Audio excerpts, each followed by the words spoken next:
Christian nationalism, rising, dividing, redefining. Faith and politics, colliding again. Can a nation belong to one faith? Is religion shaping your country's future? From America to Europe, the debate is heating up. Is democracy at risk or being defended? From America to Europe, the debate is heating up. Hello guys, this is Arun Kumar from Deep Dive Guy and we are again here. Let's start. What are we talking about anyway? So here is a question. What happens when religion and politics get really close, like uncomfortably close? Well, that's basically what Christian nationalism is all about. Now don't worry, this isn't a Bash Christians video and it's not a rah religions in politics video either. We are just trying to understand the idea itself, how it works and why people are talking about it so much these days. So yeah, let's break it down. Christian nationalism is basically the belief that a country like the United States and even Poland should be defined by Christianity, not just culturally but politically. It's the idea that the government should protect and promote Christian values because that's supposedly what the nation was founded on. Now you might be thinking, what, isn't that just Christians being patriotic? Well, not quite. Patriotism is loving your country. Christian nationalism is trying your country identity directly to a religion, Christianity. It's like saying to be a real American or a true European, you kinda have to be a Christian. That's the difference. Why this hit nerves? This whole thing is sparks debate because, well, two big values clash into each other. On one side, freedom of religion. On the other side, the idea of having one religion front and center in national life. It's almost like two friends fighting over the aux cord in the car. Both think their playlist is the one that sets the mood, but in this case, the playlist is about laws, school, courts, and culture. And yeah, that gets messy. Now I promise I won't turn this into a boring textbook session, but a little history helps. In the United States, the roots go way back to colonial times. Think Puritans in New England, who literally saw America as a city upon a hill, a sort of holy mission. Fast forward and you have got debates backed into the Constitution itself. Some founders were very religious, others were like, nope, let's keep church and state separate.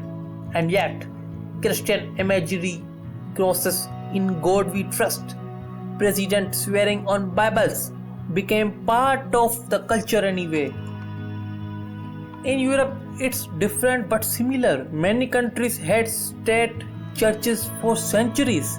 The UK still technically has one. Poland has Catholicism, deeply tied to national identity. Hungary leadership openly talks about preserving Christian Europe. So yeah, it's not just an American thing. But why it's trending now? But here is the real question. Why are we even talking about this so much today? Well, a few reasons. First, politics has become way more polarized. And when people feel like their culture is under attack, whether that's from immigration, globalization, or just changing social values, they often look back to religion as an anchor. Second, leaders use it. When politicians mix faith with national pride, it's a powerful rallying cry. Think Trump in the US or Viktor Orban in Hungary, or even movements in France saying we need to protect Christian heritage against secularism. And third, social media has amplified everything. What used to be quite church talk is now global hashtags, viral videos, and heated Twitter X-threads. So yeah, Christian nationalism is back in the spotlight, not just in America but across Europe too. Let's start with the US because honestly that's where the Trump Christian nationalism has blown up the most recently. America first, but with the Bible During Donald Trump's presidency, a lot of his strongest supporters framed his leadership as not just political but almost biblical. Remember the photo op in 2020 when he held up a Bible outside a church after protests? To many, that was a clear signal politics and religion were not just mixing, they were fusing. And surveys show this a noticeable chunk of Americans believe the US should officially declare itself a Christian nation. That's not just about nativity scenes in public squares, it's about the laws too.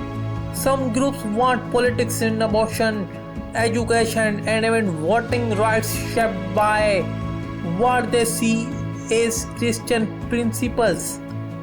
Now here where the debates get hot, other Americans says, wait a second, this country was built on the separation of church and state. That's literally in the First Amendment. So you get this tug of war, and it's not just on Twitter, it's in state legislatures, school boards meetings, even at the US Supreme Court. Okay, but what about across the Atlantic?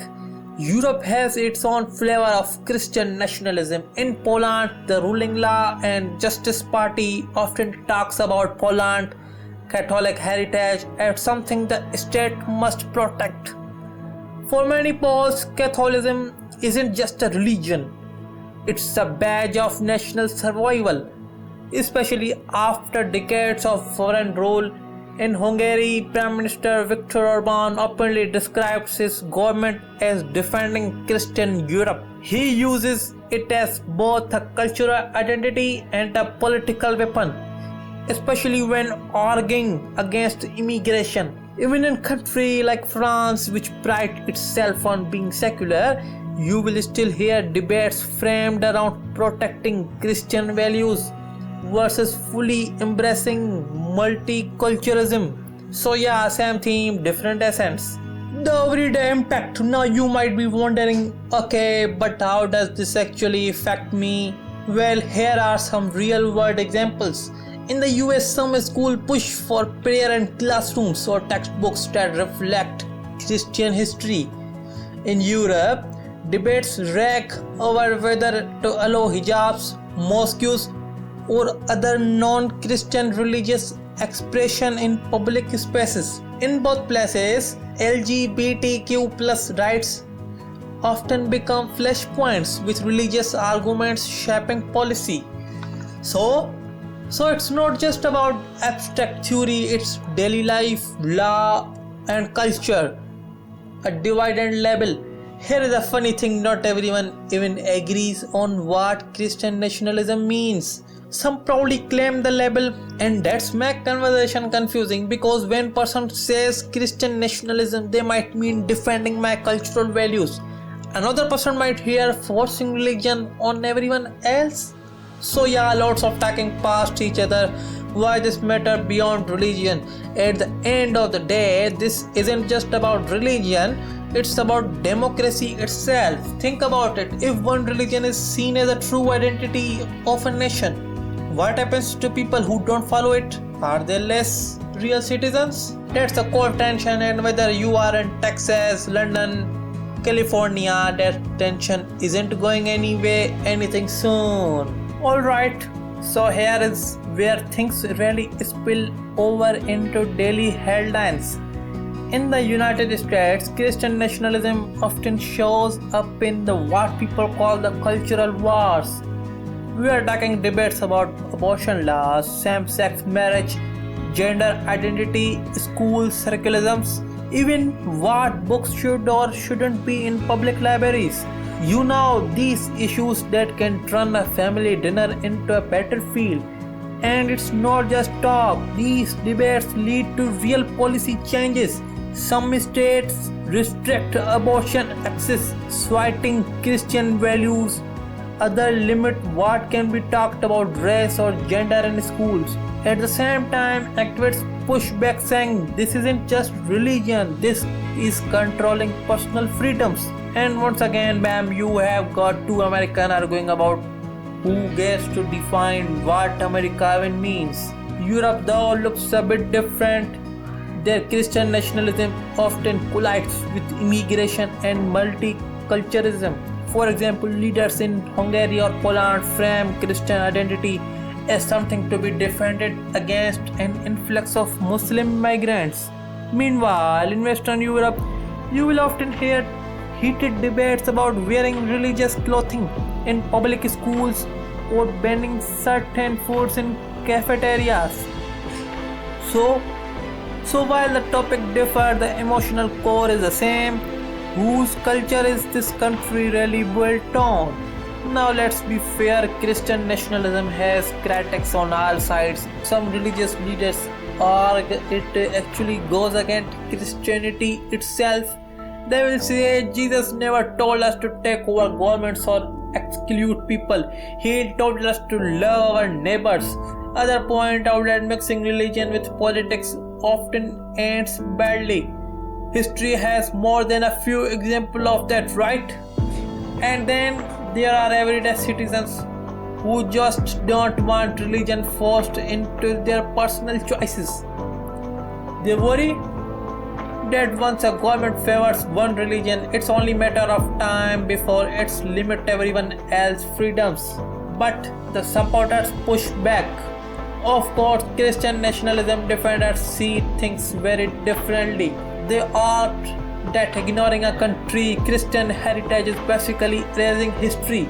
After all, Christianity has shaped laws, traditions, holidays, even the calendar. They also believe moral values should guide politics, and for them, those values come from their faith. So yeah, the clash isn't going anywhere. Why this isn't going away?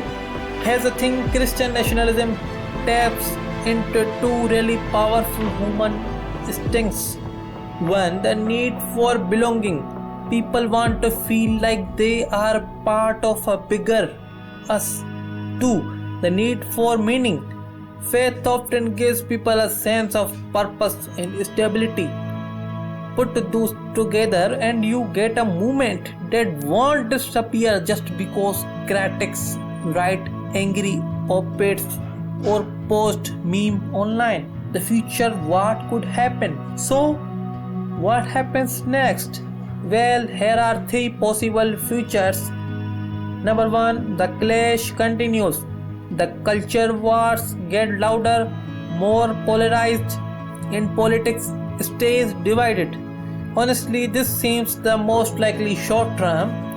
Second is the middle path. People find a way to honor religious heritage while still protecting pluralism and freedom. This would require compromise, something politicians aren't always great at. Number three, the fade out.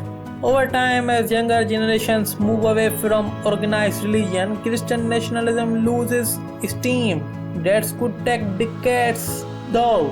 I will be honest, I don't have a crystal ball, but I do know this. History shows us that whenever religion and politics intertwine, societies face tough questions about identity, power, and fairness. And those questions don't have easy answers.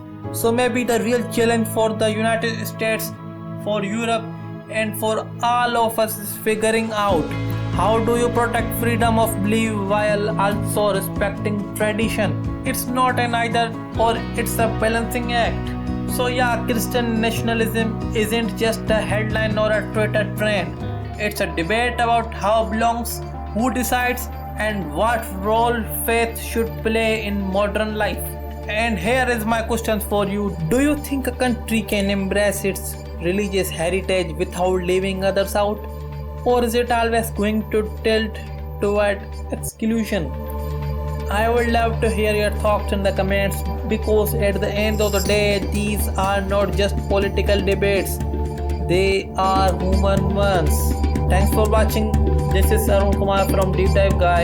Have a great day.